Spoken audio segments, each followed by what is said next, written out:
দাদা চলে এসেছে ও। আমি শুনেছি এই এলাকায় বিজনেস করতে গেলে আপনার পারমিশন নিতে হবে। সাবরিকে ফোন লাগা। স্যার স্যার বলে কিছু হবে না, তাড়াতাড়ি আয়।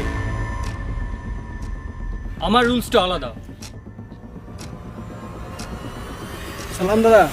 আমার এলাকায় আমি সব ব্যবসা করতে দেবো, কিন্তু ড্রাগসের নয়।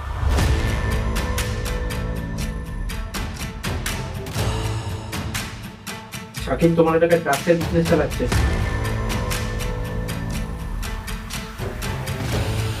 দাঁড়াও, দাদা খাস লোক আছি, আমি জানি তোমরা কি করতে চাইছো। আমি পুলিশকে সবাইকে সব কিছু বলে দেবো।